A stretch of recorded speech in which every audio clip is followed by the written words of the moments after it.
നമസ്കാരം. വെളിച്ചം ചാനലിലേക്ക് സ്വാഗതം. 2025 ഏപ്രിൽ 25, 26 തീയതികളിലെ ദിനഫലങ്ങൾ, രാശിഫലങ്ങളാണ് ഇതിൽ പറയുന്നത്. 12 രാശിക്കാരെക്കുറിച്ചും പറയുന്നുണ്ട്. ഒരു ദിവസം നമ്മൾ മിനിമം അറിഞ്ഞിരിക്കേണ്ട ജ്യോതിഷ വിവരങ്ങൾ ഏറ്റവും ചുരുക്കിയാണ് ഇത് പറയുന്നത്. എന്നിട്ടും അല്പം ദൈർഘ്യം ഈ എല്ലാ വീഡിയോയ്ക്കും വരുന്നുണ്ട്. അതിപ്പോൾ മനഃപൂർവ്വം ചെയ്യുന്നതല്ല, അത് സ്വാഭാവികമായിട്ടും വരുന്നതാണ്. ഇതിൻ്റെ കറക്റ്റ് ടൈമിങ് പറയുകയാണെങ്കിൽ ഏപ്രിൽ 25 വെളുപ്പിന് 3:25 AM മുതൽ ഏപ്രിൽ 27 വെളുപ്പിന് 3:38 AM വരെയാണ് ഈ ഫലങ്ങൾ അനുഭവവേദ്യമാവുന്നത്. പിന്നെ എല്ലാ ദിവസവും നിങ്ങളെ ബോറടിപ്പിക്കുന്ന ഒരു കാര്യം പറയുന്നുണ്ട്, അത് ഇന്നും പറയാം. അതായത് ഈ ദക്ഷിണ കൊടുക്കണം ഈ ജ്യോതിഷം പറയുന്നതിന്. ദക്ഷിണ കൊടുത്തില്ലെങ്കിലും വലിയ കുഴപ്പമൊന്നുമില്ല, എങ്കിലും 1-2% ഫലപ്രാപ്തി കുറയും ഈ ദക്ഷിണ കൊടുത്തില്ലെങ്കിൽ. അപ്പോൾ ഞങ്ങൾ പണമായിട്ട് ഞങ്ങൾ ചോദിക്കുന്നില്ല, അതിന് പകരം ദയവായി ഞങ്ങളുടെ ചാനൽ സബ്സ്ക്രൈബ് ചെയ്യണം. നേരത്തെ സബ്സ്ക്രൈബ് ചെയ്തവർ ലൈക്ക്, ഷെയർ, കമൻറ്റ് ഇവ കൊണ്ട് ഞങ്ങൾക്ക് ദക്ഷിണ തരിക. എല്ലാ ദിവസവും തുടങ്ങുന്നത് മേടം രാശി വെച്ചാണ്. മേടം രാശി എന്ന് പറയുമ്പോൾ അശ്വതി, ഭരണി, കാർത്തിക ആദ്യപാദം. മേടം രാശിക്ക് മെയ് 14 വരെ വ്യാഴം അനുകൂലമാണ്. 2ാം ഭാവത്തിൽ ധനസ്ഥാനത്ത് നിൽക്കുന്നു. അപ്പോൾ മേടം രാശിക്കാർ ശ്രദ്ധിക്കുക, മെയ് 14 മുൻപ് പ്രധാനപ്പെട്ട കാര്യങ്ങളെല്ലാം ചെയ്തു തീർക്കാൻ ശ്രമിക്കുക. ശനി കണ്ടകശനിയായിട്ട് ഏഴര ശനിയായിട്ട് നിൽക്കുകയാണ്. അപ്പോൾ വ്യാഴവും കൂടി അനുകൂലമല്ലാതാവുന്ന ഒരു ഡേറ്റ് എന്ന് പറയുന്നത് മെയ് 14. മെയ് 14 രാത്രിയാണ് വ്യാഴം മാറുന്നത്. അത് അനുകൂലമല്ല മേടം രാശിക്ക്. പ്രതികൂലമെന്ന് പറയാൻ ഒക്കില്ല, എങ്കിലും അനുകൂലമല്ല. അപ്പോൾ അതിനു മുമ്പ് പ്രധാനപ്പെട്ട കാര്യങ്ങളൊക്കെ ചെയ്യാൻ ശ്രമിക്കുക. ശനിയും വ്യാഴവും ഒരുമിച്ച് അനുകൂലമല്ലാതാവുന്ന ഒരു അവസ്ഥയിലേക്കാണ് മെയ് 14 ശേഷം മേടം രാശിക്കാർ വരുന്നത്. പിന്നെ മെയ് 18 തീയതി നല്ലൊരു വലിയ മാറ്റം വരുന്നുണ്ട്. അത് രാഹു അഥവാ സർപ്പം നിങ്ങളുടെ 11ാം ഭാവത്തിൽ ലാഭസ്ഥാനത്തേക്ക് വരികയാണ്. അപ്പോൾ അതൊരു വലിയ നേട്ടമാണ്. അത് 1.5 വർഷം നീണ്ടു നിൽക്കും. രാഹു 11ാം ഭാവത്തിൽ ലാഭസ്ഥാനത്ത് വരുമ്പോൾ. അത് മാത്രമല്ല 5ാം ഭാവത്തിൽ കേതുവും വരും. അത് മാത്രമല്ല രാഹു വരുന്നത് കുംഭം രാശിയിലേക്ക്, അതായത് ശനിയുടെ സ്വക്ഷേത്രമായ കുംഭം രാശിയിലേക്കാണ്. അപ്പോൾ ഈ രാഹുവിനും കേതുവിനും ഉള്ളൊരു പ്രത്യേകത എന്ന് പറഞ്ഞു കഴിഞ്ഞാൽ ഏത് രാശിയിൽ നിൽക്കുന്നോ ആ രാശ്യാധിപൻ്റെ സ്വഭാവമാണ് പ്രകടിപ്പിക്കുക. അപ്പോൾ ഇവിടെ മെയ് 18 തൊട്ട് രാഹു അഥവാ സർപ്പം ശനിയുടെ സ്വക്ഷേത്രമായ കുംഭം രാശിയിൽ വരുമ്പോൾ ശനിയുടെ സ്വക്ഷേത്രപരമായ ശനിയുടെ സ്വഭാവമാണ് രാഹു പ്രദർശിപ്പിക്കുക. അപ്പോൾ ഇവിടെ നിങ്ങൾക്ക് ലാഭസ്ഥാനത്ത് 11ാം ഭാവത്തിൽ ലാഭസ്ഥാനത്താണ് വരാൻ പോകുന്നത്. അത് നേട്ടങ്ങൾ കൊണ്ടുവരിക തന്നെ ചെയ്യും. അപ്രതീക്ഷിത ധനലാഭങ്ങൾ പലതും വരും. അത് മാത്രമല്ല ഊഹക്കച്ചവടങ്ങളിലൊക്കെ നിങ്ങൾക്ക് നേട്ടമുണ്ടാവും. ഇത്രയും ഇത് വിശദീകരിച്ച് ഞാൻ അല്പം 2-3 ആഴ്ച കഴിഞ്ഞുള്ള ഫലം ഞാൻ ഇപ്പോഴേ പറഞ്ഞതിൻ്റെ ഉദ്ദേശം എന്ന് പറയുന്നത്, ഈ ദിവസങ്ങൾ 25-26 ദിവസങ്ങൾ വളരെയധികം പ്രതികൂലമായിട്ടുള്ള ദിവസങ്ങളാണ് മേടം രാശിക്ക്. കാരണം 6 ഗ്രഹങ്ങളാണ് നിങ്ങൾക്ക് പ്രതികൂലമായിട്ട് നിൽക്കുന്നത് ഈ 25-26 തീയതികളിൽ. ശനി, സർപ്പം, ചന്ദ്രൻ, ബുധൻ, സൂര്യൻ, ചൊവ്വ, ഇങ്ങനെ 6 ഗ്രഹങ്ങൾ പ്രതികൂലമായിട്ട് നിൽക്കുകയാണ്. വ്യാഴം അനുകൂലമാണ്, കേതു അനുകൂലമാണ്, ശുക്രനും അനുകൂലമാണ്. പക്ഷേ 6 ഗ്രഹങ്ങൾ, അതിൽ തന്നെ 4 പാപഗ്രഹങ്ങൾ ഒരുമിച്ച് പ്രതികൂലമായിട്ട് നിൽക്കുകയാണ്. തീർച്ചയായിട്ടും പ്രതികൂലമായിട്ടുള്ള ദിവസങ്ങളായിരിക്കും. അത് കഴിവതും ഈ ദിവസങ്ങളിൽ പ്രധാനപ്പെട്ട കാര്യങ്ങളൊന്നും ചെയ്യാൻ ശ്രമിക്കരുത്. അത് മാത്രമല്ല, ശനിയും സർപ്പവും ബുധനും ചന്ദ്രനും വ്യയസ്ഥാനത്ത് 12ാം ഭാവത്തിലാണ് നിൽക്കുന്നത്. അപ്പോൾ അത് കാരണം കഴിവതും പ്രധാനപ്പെട്ട കാര്യങ്ങളൊന്നും ഈ ദിവസങ്ങളിൽ ചെയ്യരുത്. തീർച്ചയായിട്ടും ഈ ദോഷാധിക്യം മാറാൻ ഈശ്വരനുമായിട്ട് ചേർന്ന് നിൽക്കുക, മന്ത്രജപങ്ങൾ, ക്ഷേത്രദർശനം, കർമ്മത്തിൽ പാലിക്കേണ്ട വിശുദ്ധി, അതുപോലെ തന്നെ ദാനധർമാദികൾ ഇവയൊക്കെ അനുഷ്ഠിച്ച് ഈശ്വരനുമായിട്ട് ചേർന്ന് നിന്നാൽ ഈ ദോഷാധിക്യം നിസ്സാരമായിട്ട് മറികടക്കാൻ പറ്റും. ഓക്കെ, അപ്പോൾ മേടം രാശിക്കാരെ ശ്രദ്ധിക്കുക. ഇനി ഇടവൻ രാശി. ഇടവൻ രാശി എന്ന് പറയുമ്പോൾ കാർത്തിക അവസാന 3 പാദം,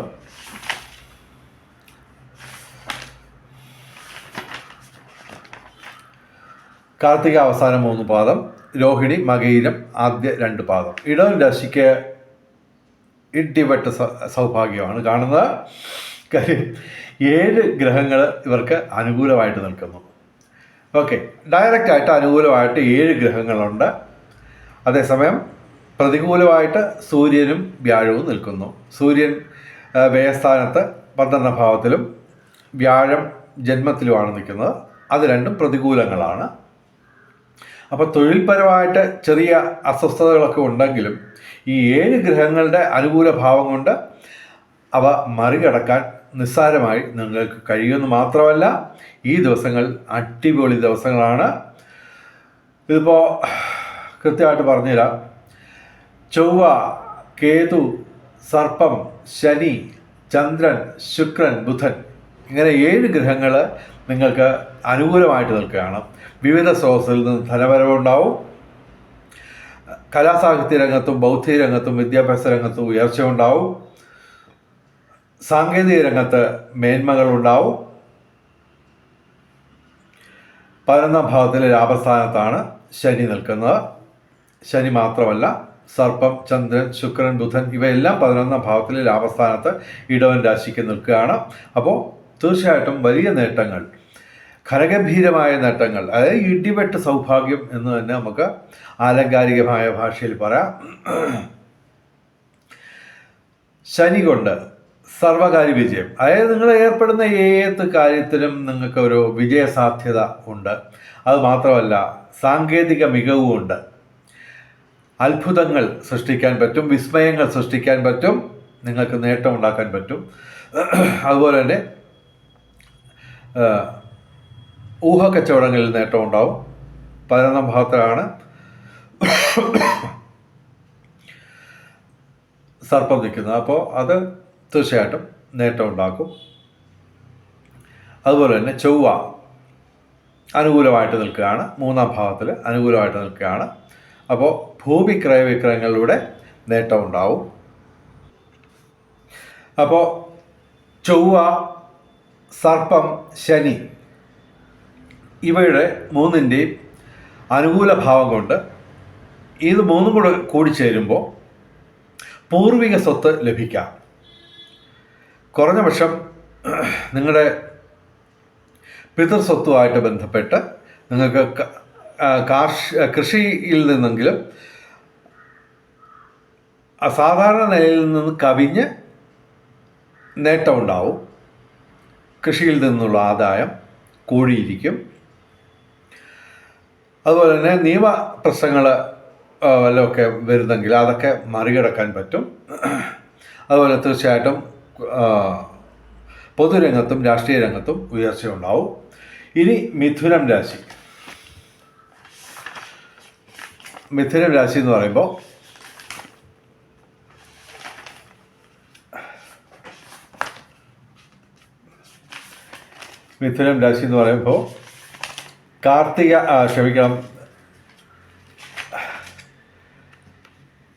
മകയിരം അവസാന 2 പാദം, തിരുവാതിര, പുണർദം ആദ്യ 3 പാദം.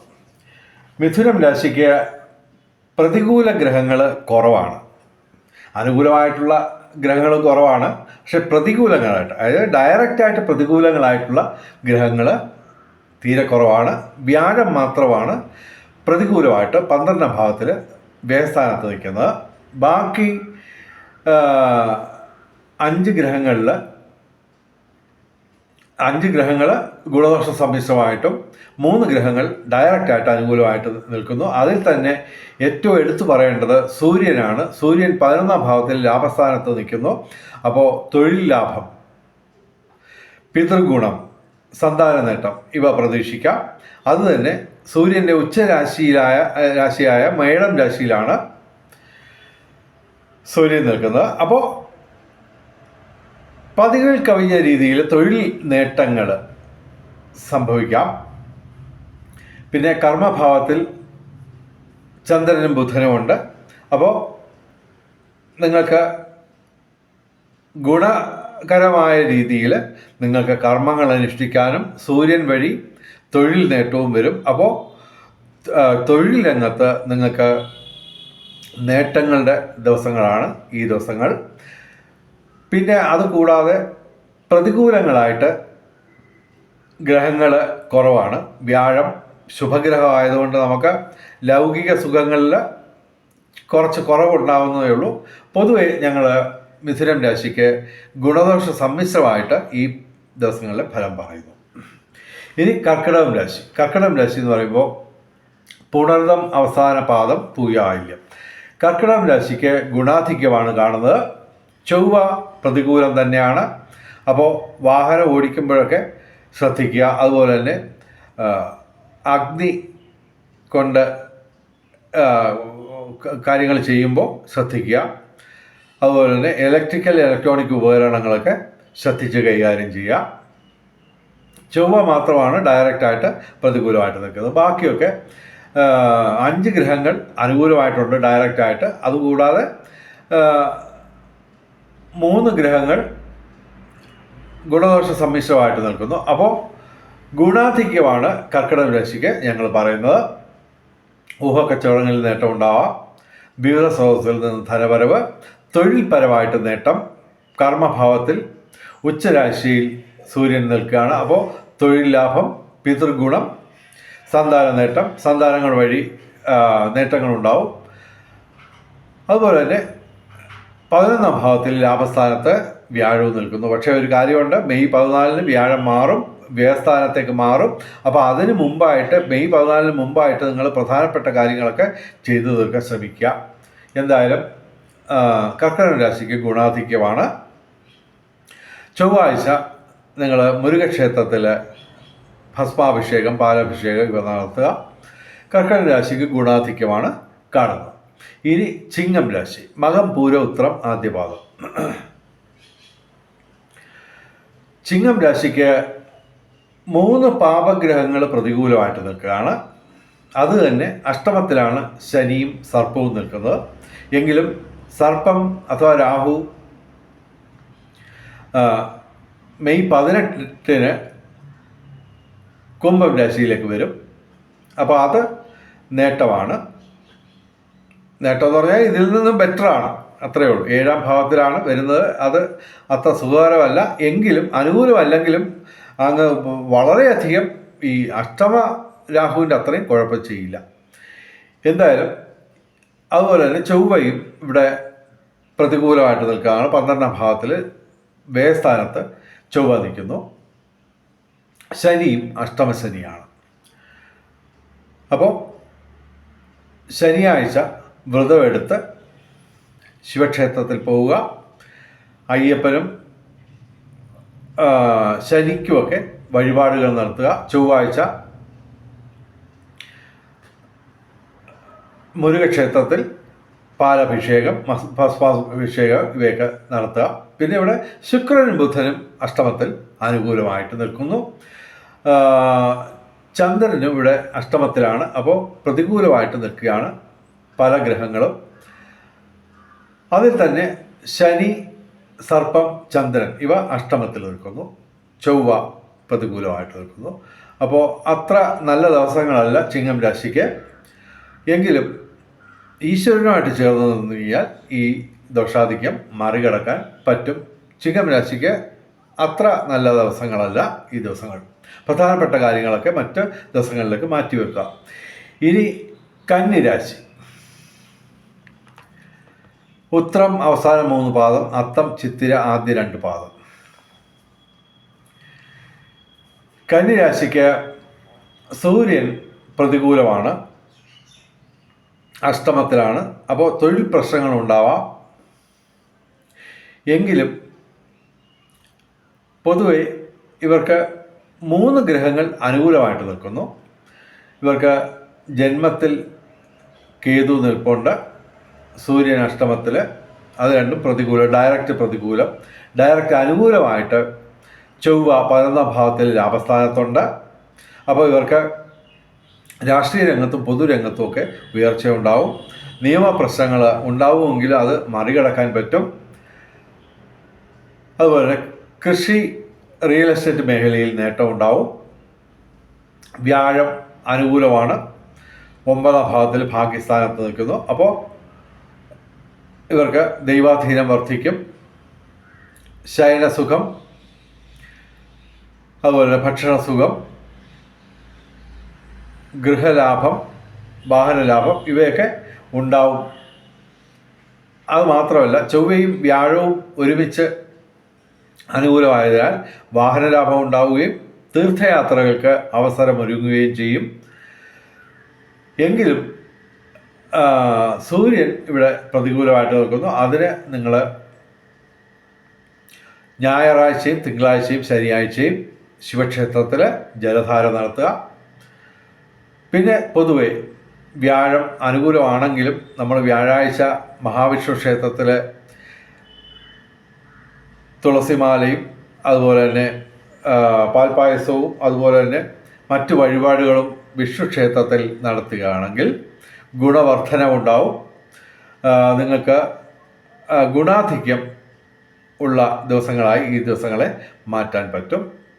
ഇവർക്ക് ഗുണദോഷ സമ്മിശ്രമായിട്ട് ഫലം പറയുന്നു. എങ്കിലും തീർച്ചയായിട്ടും ഈശ്വരനുമായിട്ട് ചേർന്ന് നിന്ന് കഴിഞ്ഞാൽ അത്യധികം ഗുണാധിക്യമുള്ള ദിവസങ്ങളായി ഈ ദിവസങ്ങളെ ഇവർക്ക് മാറ്റാൻ പറ്റും. ഇനി തുലാം രാശി. ചിത്തിര അവസാന 2 പാദം, ചോതി വിശാഖ ആദ്യ 3 പാദം. തുലാം രാശിക്ക് ഗുണാധിക്യമാണ് കാണുന്നത്. 6 ഗ്രഹങ്ങൾ അനുകൂലമായിട്ട് നിൽക്കുന്നു. വ്യാഴം മാത്രമാണ് ഡയറക്റ്റായിട്ട് പ്രതികൂലമായിട്ട് നിൽക്കുന്നത്. എങ്കിലും ശനി ഇവിടെ അതിശക്തമായിട്ട് നിൽക്കുന്നു. സർപ്പം, ചന്ദ്രൻ, ബുധൻ, ചൊവ്വ ഇവയെല്ലാം, ശിഖി ഇവയെല്ലാം അനുകൂലമാണ്. അപ്പോൾ അടിപൊളി ദിവസങ്ങളാണ് തുലാം രാശിക്ക് ഈ ദിവസങ്ങൾ. സർവകാര്യ വിജയം, അതായത് ഏർപ്പെടുന്ന ഏത് കാര്യങ്ങൾക്കും നിങ്ങൾക്ക് ഒരു വിജയ സാധ്യത നിലനിൽക്കും. സാങ്കേതിക മികവ് കൊണ്ട് നിങ്ങൾക്ക് വിസ്മയങ്ങൾ സൃഷ്ടിക്കാൻ പറ്റും. അതുപോലെ തന്നെ സർപ്പം അഥവാ രാഹു അനുകൂലമാണ്. അപ്പോൾ തീർച്ചയായിട്ടും ഊഹക്കച്ചവടങ്ങളിൽ നേട്ടമുണ്ടാവും. അപ്രതീക്ഷിത ധനലാഭം ഉണ്ടാവും. ബൗദ്ധിക മേഖലയിൽ ഉയർച്ചയുണ്ടാവും. രാഷ്ട്രീയ രംഗത്തും പൊതുരംഗത്തും ഉയർച്ചയുണ്ടാവും. നിയമപ്രശ്നങ്ങൾ ഉണ്ടാവുമെങ്കിലും അവയൊക്കെ ഇവർക്ക് മറികടക്കാൻ പറ്റും. തീർച്ചയായിട്ടും തുലാം രാശിക്ക് നല്ല ദിവസങ്ങളാണ് 25, 26 തീയതികൾ. പ്രധാനപ്പെട്ട കാര്യങ്ങളൊക്കെ നിങ്ങൾക്ക് ഈ ദിവസങ്ങളിൽ ചെയ്യുന്നത് നന്നായിരിക്കും. ഇനിയിപ്പോൾ വ്യാഴം അനുകൂലമായിട്ട് വരുന്നുണ്ട്. മെയ് 14 തൊട്ട് നിങ്ങൾക്ക് ഈ മെയ് 28 എടുക്കുന്ന വിഷു ബമ്പർ കുറിച്ച് ഞാൻ ഒരു വീഡിയോ ചെയ്തു ഇന്നലെ. അപ്പോൾ അത് കണ്ടു നോക്കൂ. നിങ്ങൾക്ക് നല്ല കാലം വരാൻ പോവുകയാണ്. ആ വീഡിയോ പറഞ്ഞ കാര്യങ്ങളൊന്നും ഞാൻ പറയുന്നില്ല. എന്തായാലും തുലാം രാശിക്കാരെ നിർബന്ധമായിട്ടും ഈ വിഷു ബമ്പറിനെ കുറിച്ച് ഏത് രാശിക്കാണ് വിഷു ബമ്പർ എന്നുള്ളത് തുലാം രാശിക്കാരെ മുഴുവൻ പേരും കാണണം. നല്ല കാര്യങ്ങൾ അതിനകത്ത് പറയുന്നുണ്ട്. അത് മാത്രമല്ല, ഈ തുലാം രാശിക്ക് ഇനിയിപ്പം ചറവറ നല്ല ദിവസങ്ങൾ വരാൻ പോവുക, ഇടിവെട്ട് സൗഭാഗ്യങ്ങളൊക്കെ വരാൻ പോവുകയാണ്. ഈ ദിവസവും വലിയ മോശമില്ലാത്ത ഇടിവെട്ട് സൗഭാഗ്യമൊക്കെ തന്നെ കിട്ടും. തുലാം രാശിക്ക് നല്ല കാലമാണ്. ഏകദേശം 2.5 വർഷം ശനി അനുകൂലമായിട്ട് നിൽക്കുന്നു. അപ്പോൾ ശനിയുടെ ഒരു സപ്പോർട്ട് എല്ലാ രംഗങ്ങളിലും നിങ്ങൾക്കുണ്ടാവും. ധൈര്യമായിട്ട് എല്ലാ കാര്യങ്ങളും ആവേശത്തോടെ ഈശ്വരനുമായിട്ട് ചേർന്ന് നിന്നുകൊണ്ട്, അതായത് മന്ത്രജപങ്ങളോടെ പ്രാർത്ഥനയോടെ കർമ്മങ്ങൾ അനുഷ്ഠിച്ചാൽ നിങ്ങൾക്ക് തീർച്ചയായിട്ടും 100% വിജയം എല്ലാ രംഗങ്ങളിലും ഉണ്ടാവും. തുലാം രാശിക്കാർക്ക് ഈശ്വരനായിട്ട് ചേർന്ന് നിൽക്കാൻ കഴിയട്ടെ. വലിയ ഗുണാധിക്യമുള്ള ഇടിവെട്ട് സൗഭാഗ്യങ്ങൾ നിങ്ങൾക്ക് നേടാൻ കഴിയട്ടെ എന്ന് പ്രാർത്ഥിക്കുന്നു.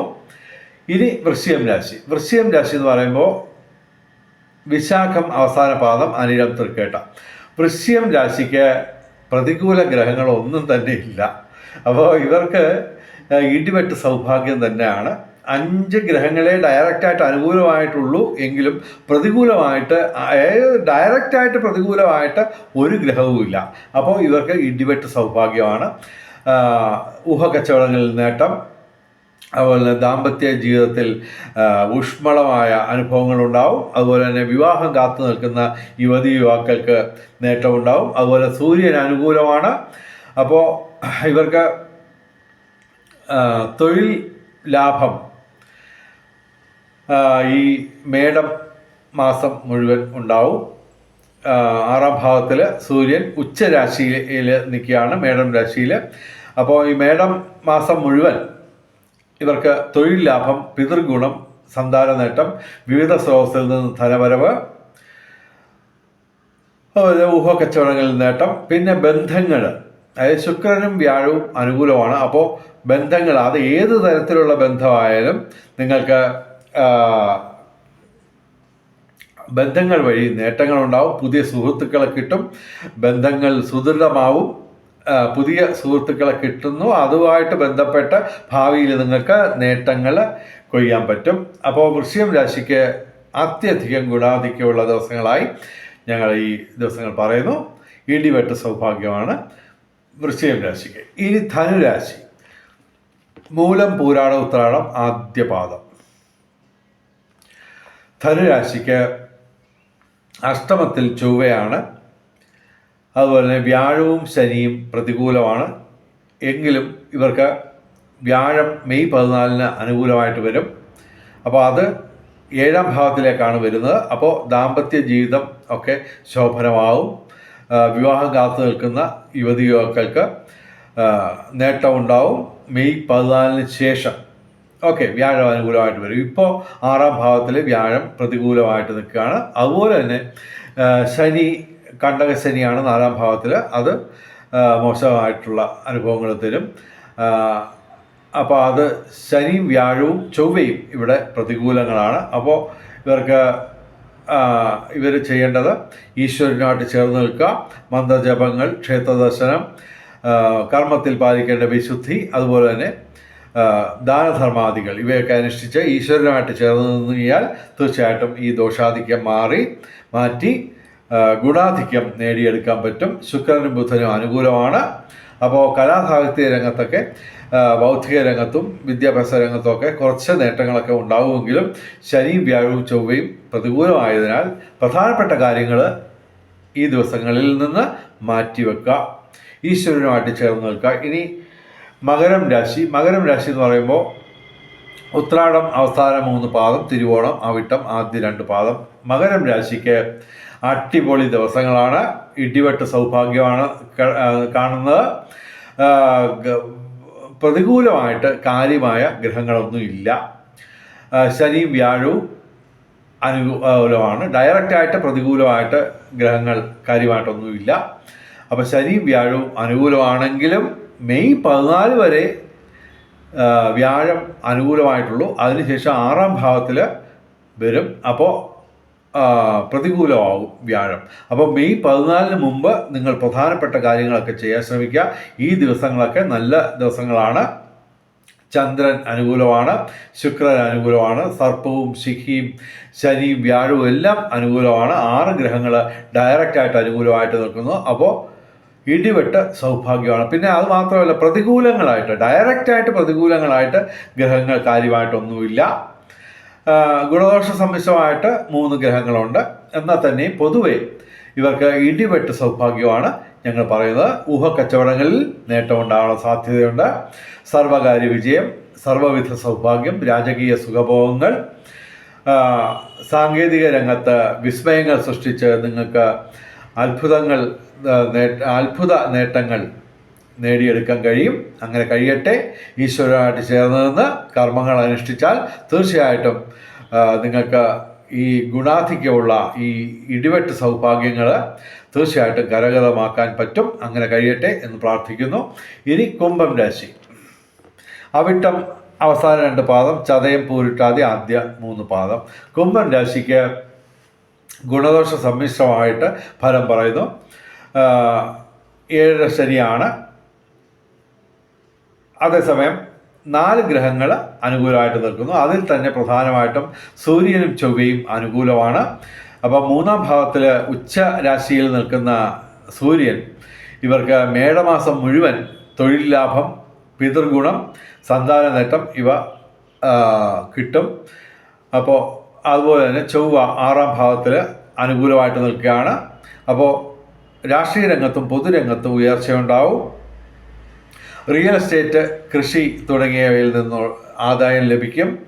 അതുപോലെ തന്നെ നിയമപ്രശ്നങ്ങൾ ഉണ്ടാവുമെങ്കിലും അതൊക്കെ ഇവർക്ക് മറികടക്കാൻ പറ്റും. പിന്നെ ശുക്രനും ബുധനും അനുകൂലമായിട്ട് നിൽക്കുന്നു.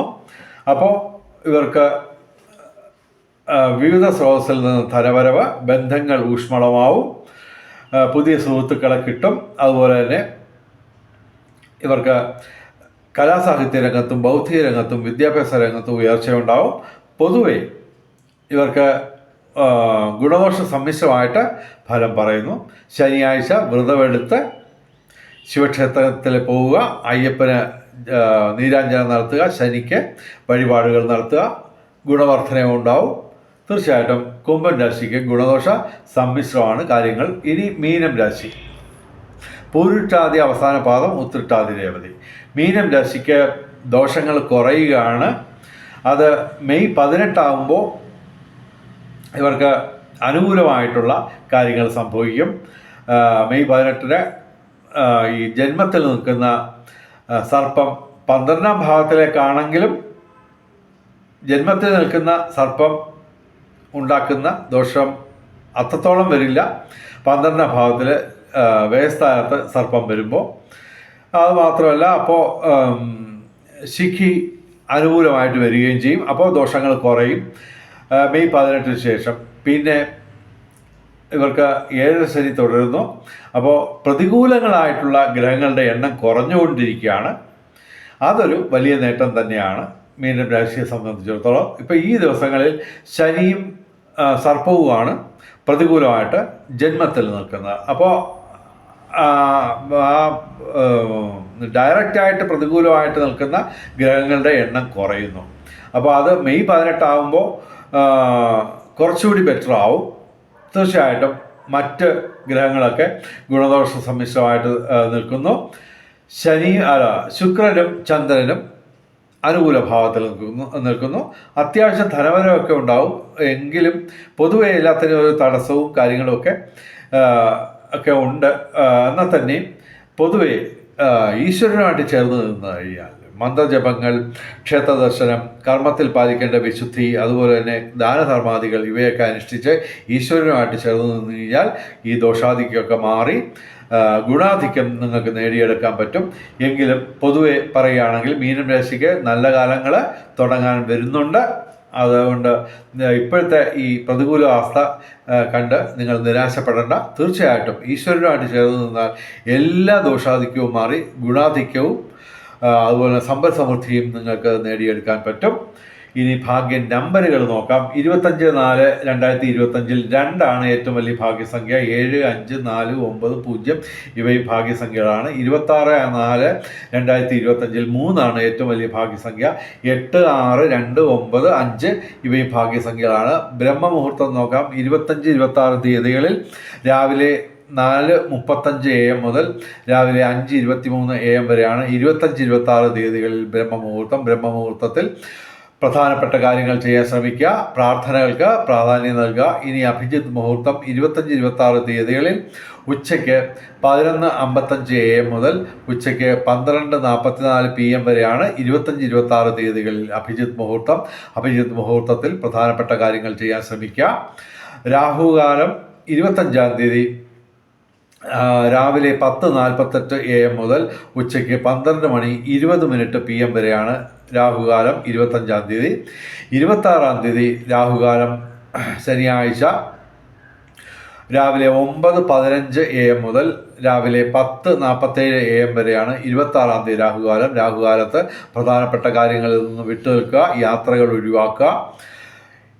പിന്നെ ഭാഗ്യ നിറങ്ങൾ പറയാം. 25-ാം തീയതി വെള്ളിയാഴ്ച ചുവപ്പ്, 26-ാം തീയതി ശനിയാഴ്ച കറുപ്പ്, നീല, അല്ലെങ്കിൽ ഇവയുടെ ഇളം നിറങ്ങൾ, അല്ലെങ്കിൽ ഈ നിറങ്ങൾ ഡിസൈനായിട്ടുള്ള വസ്ത്രങ്ങൾ ധരിച്ചാൽ ഭാഗ്യവർദ്ധന ഉണ്ടാവും. വെളിച്ചം ചാനലിലെ മുഴുവൻ പ്രേക്ഷകർക്കും സർവകാര്യ വിജയം, സർവവിധ സൗഭാഗ്യം, രാജകീയ സുഖഭോഗങ്ങൾ, അപ്രതീക്ഷിത ധനലാഭങ്ങൾ, അപ്രതീക്ഷിത സൗഭാഗ്യങ്ങൾ ഇവ ഗുരുവായൂരപ്പൻ അനുഗ്രഹിച്ചു തന്ന് എല്ലാവരുടെയും ജീവിതത്തിൽ വെളിച്ചവും ഐശ്വര്യവും സമ്പൽ സമൃദ്ധിയും ഉണ്ടാവട്ടെ എന്ന് പ്രാർത്ഥിച്ചുകൊണ്ട് വീഡിയോ അവസാനിപ്പിക്കുന്നു. നമസ്കാരം, ശുഭദിനം.